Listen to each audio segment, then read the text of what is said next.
Students, I hope आप सब fine होंगे। फिर से मैं मोदी क्लासेस मैं आशीष मोदी आपका स्वागत करता हूँ। लास्ट कई सारे लेक्चर्स पे हमने साइंस, मैथ्स, इंजीनियरिंग के सब्जेक्ट लिए थे, ठीक है। तो हम मैथ्स में स्टार्टिंग किया था वो रियल नंबर वाला, जिसमें मैंने एलसीएम, एचसीएफ कैसे आपको करना है, एग्जाम में कैसे एग्जांपल्स आते हैं, ठीक है, वो लॉन्ग डिवीजन मेथड, यूक्लिड वाली मेथड, वो सब मैं करवा चुका हूँ, ठीक है। अब आगे के एग्जाम में कई सारा एक पूछा जाता है जो 3 और 4 मार्क्स में, प्रूव दैट √3, √2 या √5 या किसी भी प्रकार को आपका नंबर दे जाए और पूछा जाता है कि प्रूव करो कि दिस नंबर इज इरेशनल। क्या पूछा जाता है, क्या पूछा जाता है कि prove that √3 is a irrational number. इसकी जगह √5 भी आ सकता है, √2, बट यहाँ मैथड सेम है, याद रखना। जैसे हम थ्योरम कैसे करते हैं बस वैसा ही करना है, और ये आता ही एग्जाम में और बहुत इजी है। गुजराती में कहेवाय के साबित करो कि √3 सममेय संख्या है, ओके। उसकी मेथड चाहे वो √2 आए चाहे वो √5, ओनली इंटीजर हमें बदलना है, मेथड सेम है, ठीक है। तो विदाउट वेस्ट ऑफ टाइम हम शुरुआत करते हैं कि कैसे √3 को इरेशनल, हमें पता है कि इरेशनल नंबर कौन से होते हैं, जिसका स्क्वायर रूट नहीं निकले वैसे सारे नंबर इरेशनल होते हैं, हम जानते हैं, बट प्रूव करना है एज अ थ्योरम। तो ये थ्योरम है, ठीक है। आपको 3 से 4 बार लिखना होगा तो आपके मगज में वो बैठ जाएगा। अगर √5 है तो ओनली वो √3 की जगह 5 करना है, समझ गए स्टूडेंट्स? एकदम इजी है, बहुत इजी है, बट आपको 3-4 बार लिखना होगा, थ्योरम जैसा है ये, ठीक है। Prove that √3 is a irrational. पहला सेंटेंस क्या आएगा सब में, एज्यूम दैट गिवन नंबर, क्या करना है, एज्यूम दैट गिवन नंबर यानी √3, आपको इसकी मैं क्या लिख रहा हूं, गिवन नंबर, यानी आपको इसकी जब कोई दूसरा दे तो वो लिखने का, assume that √3 is irrational number, ठीक है स्टूडेंट्स। क्या लिखना है आपको, जो भी number given number is irrational. अब इरेशनल होने के लिए क्या कंडीशन है, हम जानते हैं a/b और p/q, किसी भी टाइप का लिख सकते हो आप, a/b भी लिख सकते हो, p/q भी लिख सकते हो, कोई दिक्कत नहीं है।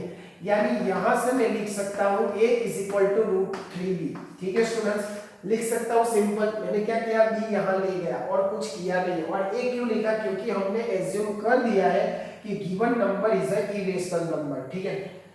अब क्या करना है आपको, स्क्वायर करना है, दोनों साइड क्या करना है, स्क्वायर करना है, स्क्वायरिंग एंड बोथ साइड। क्या करना है, स्क्वायरिंग बोथ साइड, स्क्वायरिंग क्या करना है, बोथ साइड करना है। तो a² = 3b², ऐसा होगा। क्या किया मैंने, दोनों साइड स्क्वायर किया तो अपना रूट क्या होगा, निकल गया। अब आप इस चैप्टर में जो थ्योरम 1.3 है वो एक बार आपको स्टडी करना होगा। हमें क्या लिखना है, according to the Euclid theorem, ठीक है। क्या लिखना है, according to the Euclid theorem और डिविजिबल थ्योरम, ऐसा भी लिख सकते हो। अकॉर्डिंग टू, ऐसा मत लिख देना कि according to the theorem 1.3, check करने वाले को थोड़ी पता है कि 1.3a है। समझ में आया आपको क्या करना है, क्या लिखना है यहां, according to divisible theorem we can write that, क्या लिखना है स्टूडेंट्स, डिविजिबल थ्योरम, वो जो भी हो, 1.3 हो, 1.7 हो, जो भी हो, बट हमें क्या लिखना है, divisible theorem we can write that, a जो अपना ए है, ठीक है, ए जो अपना ए है वो क्या होगा, a² डिविजिबल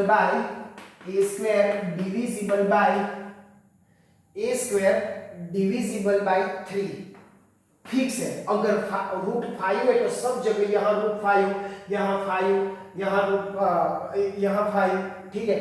यानी हमें ओनली वो नंबर चेंज करना है, बाकी मेथड तो आपकी सेम है, अंडरस्टूड, ठीक है। अगर √2 आए तो 2 कर देना, कोई दिक्कत नहीं है, ठीक है। फिर क्या लिखना है, ठीक है। अब मुझे थोड़ा रफ करना होगा, समझ में आया क्या करना है, दिस इज द फिक्स। अगर आपका कोई नंबर अलग आए तो फिर अलग कर देने का, √5 यानी 5 सब पे कर देने का, 4। अब नेक्स्ट लिख लेना, आपको लिखना है तो कोई दिक्कत नहीं है ऐसा। चलो, हाँ हमने क्या किया था, डिविजिबल बाय थ्योरम किया था लास्ट में। अब यहां therefore so we can write that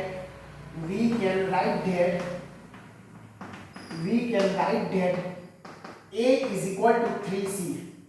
क्या करना है student, a is equal to 3c where c is an integer।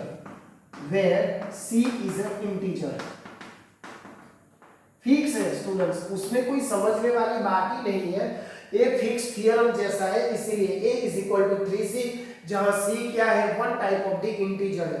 अब हमारा इक्वेशन याद करो कि a square is equal to क्या था हमारा 3b स्क्वायर। यहाँ मैंने प्रीवियस में सॉल्व करने से पहले यहाँ मेरा एक इक्वेशन आया था a square is equal to 3b square. Okay students, now whatever value of the a, जो भी a की value I will put in this equation. समझ में आया स्टूडेंट्स, क्या है, क्या करना है, जो भी आपकी वैल्यू आई a की वैल्यू वो यहाँ पुट कर दो, यानी क्या मिलेगा, a स्क्वायर यानी 9c स्क्वायर मिलेगा is equal to 3b square. समझ में आया स्टूडेंट्स, क्या मैंने किया, बोलो समझ में आया। a की जगह मैंने क्या कर दिया, ओनली वैल्यू पुट किया है a की, तो मुझे क्या मिल गया, 9c square is equal to 3b square. Now again we apply the simplification, 3 3 जा 9, यानी b square is equal to 3c square हुआ है, b square is equal to 3c square मिला मुझे, ठीक है। a square is equal to b square is equal to 3c square मिला। इतना समझ में आया पहला, ठीक है। पहले क्या किया, पहले एज्यूम कर देने का, फिर मैंने क्या किया, जो भी आपका नंबर दिया गया है a बाई b लिख लो, a को ऑब्जेक्ट बनाओ, a स्क्वायर मैंने डाल दिया था, a मुझे मिला। उसके बाद अगर आपके पास √3 है तो a is equal to 3c by theorem, ऐसा लिख देने का आपको। फिर a की वैल्यू पुट करो तो b square is equal to 3c square आपको क्या कर दिया, मिल गया, ठीक है। चलो फिर से इससे क्या हम बोल सकते हैं, from this equation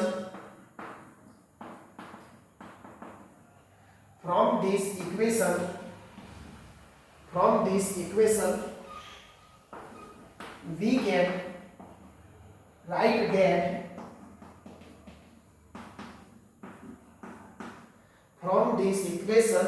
can write that b is divisible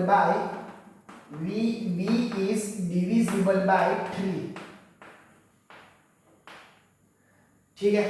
जैसे a था वैसे क्या है, b है।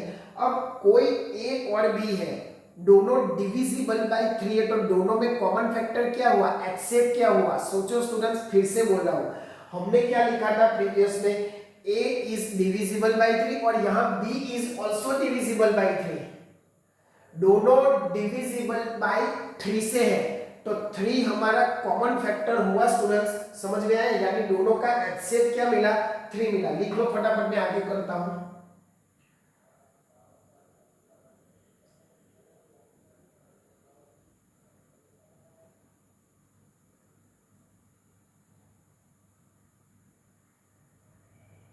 चलो ठीक है, दोनों जो a और b है, so we can write that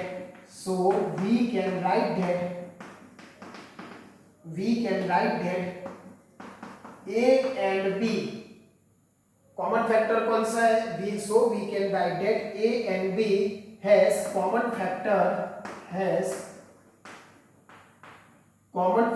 is 3,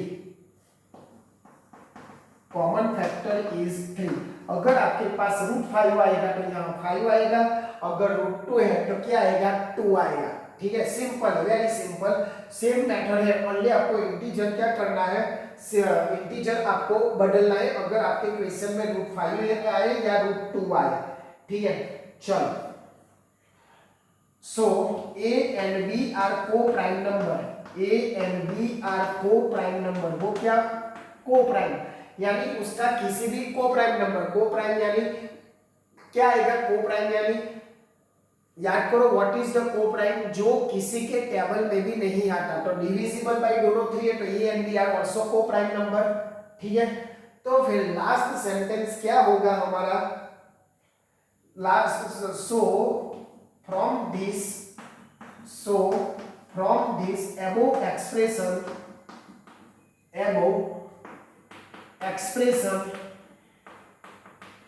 हमें क्या करना है, from this above expression √3 is a irrational number. क्या करना है students, √3 is a irrational number.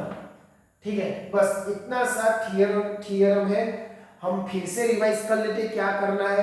पहले क्या करना है, जो भी नंबर है उसका क्या करना है, let us assume that given number is irrational. ठीक है, उसके बाद इरेशनल का फॉर्म लिख देने का कि given number is equal to a by b। फिर a को ऑब्जेक्ट बनाओ, दोनों साइड स्क्वायर कर दो। फिर क्या करो, वो c वाला आया था इंटीजर वाला, तो कोई बात नहीं, उसको √3 है तो हमने क्या किया था, a square is equal to, क्या किया था भाई, a is equal to 3c। फिर हमारा जो ओरिजिनल इक्वेशन था कौन सा, a is equal to a square is equal to 3b square, उसमें a की वैल्यू पुट किया था a is equal to 3c का, तो क्या मिल गया, 9c square is equal to 3b square, यानी मुझे b स्क्वायर की वैल्यू मिल गई। दोनों में कॉमन फैक्टर क्या आया, 3 आया। ठीक है, तो वो भी क्या हुआ 3, यानी को प्राइम नंबर, अगर √5 है तो 5 आएगा, कोई दिक्कत नहीं है, फिर ऐसा लिख देने का।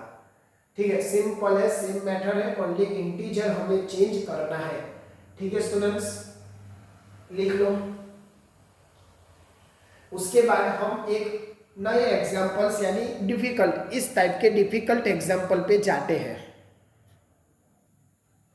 चलो अब हम दूसरे एग्जांपल पे जाते हैं जो थोड़ा डिफिकल्ट है बट सेम मेथड है। ठीक है, फिर आप एक्सरसाइज भी खुद कर सकते हो। ओनली क्या करना है, ओनली इंटीजर आपका क्या करना है, सेम करना है। क्या है आपके पूछा जाता है यहाँ 5 माइनस √3 क्या है स्टूडेंट्स, 5 माइनस √3 को मुझे इरेशनल क्या करना है, प्रूव करना है। तो सेम मेथड कि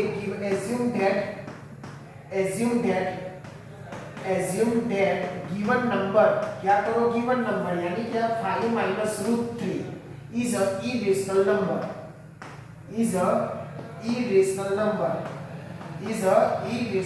हमें ए तो फिक्स लिखना है, आपको पता है सबको क्या करना है, हमें फिक्स ए लिखना है कि given number is a irrational. फिर जो भी दिया है so we can write that is equal to a by b। ठीक है, 5 minus √3 is equal to a by b हुआ इतना, कोई दिक्कत नहीं है, हम इसको ए साइड ले जाएंगे, यानी 5 minus a by b is equal to √3 हुआ। जो भी इरेशनल है इसमें, ठीक है, √3 को साइड में निकालो। मेथड देखो आप, सिंप्लीफिकेशन आपको 5b minus a divide by 5 is equal to √3 इतना आया। बोलो ए ले लो चाहे ए ले लो, कोई दिक्कत नहीं है, मैंने ओनली एलसीएम ही लिया है। ठीक है, कोई दिक्कत नहीं, चाहे वो ए ले लो चाहे वो ए ले लो। अब देखो 5 माइनस ए बाई बी लो या 5b माइनस ए अपॉन डिवाइड बी, तो ए नंबर कैसे, यहाँ में √3 कैसा है, इरेशनल है, जानते हो आप इरेशनल है। ठीक है, तो यहां लिख देने का कि we know that √3 is an irrational number, √3 is an irrational number। लिख सकते हो कि वी नो दैट √3 कैसा है, एक इरेशनल नंबर है। मेथड आपकी सेम है भाई, मेथड आपकी कैसी है, सेम है। सो सिंपल, कौन सा थियरम, डिविजिबल बाय थियरम, कौन सा थियरम भाई, so according to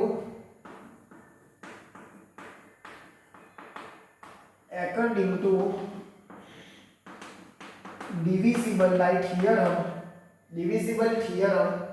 we can write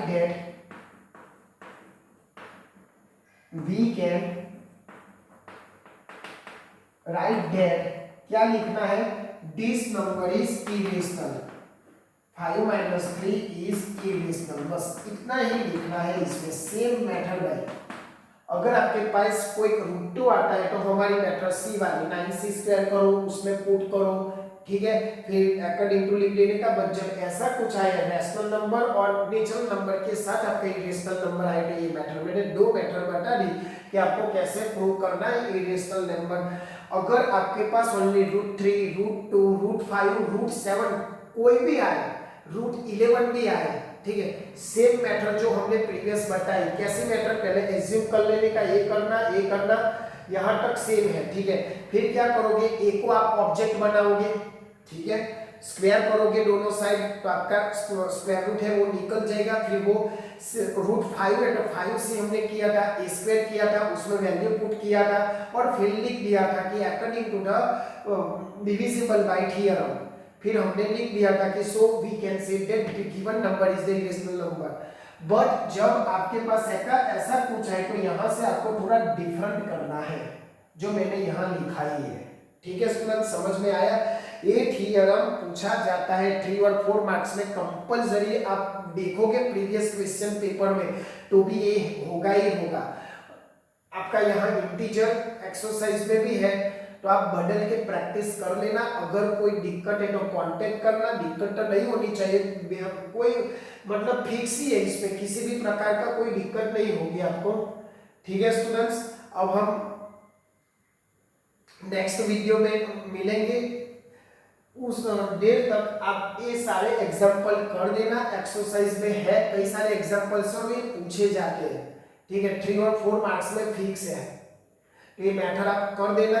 फिर से बोलता हूँ, जिस बच्चों को स्टूडेंट ट्यूशन अफोर्डेबल नहीं है, प्लीज उन लोगों को एक चैनल पहुंचाओ, ठीक है। मैं ऐसा नहीं बोलता हूँ कि आप सब्सक्राइब करो, ऐसा वैसा कुछ। अगर स्टूडेंट्स को अच्छा लगेगा तो वो सब्सक्राइब अपने आप कर ही देंगे और दूसरे बच्चों को भी आप पहुंचाओ, ठीक है। मेरा नंबर यहाँ लिखा हुआ है, उसमें आप कांटेक्ट कर सकते हो किसी भी प्रकार की सहायता के लिए, कोई दिक्कत नहीं है। बट इस चैनल में मैं धीरे धीरे इंजीनियरिंग के भी वीडियो, साइंस के भी वीडियो, मैथ्स के भी वीडियो सब अपलोड करता रहूंगा, तो जुड़े रहिए मेरे साथ। जय भारत, जय हिंद।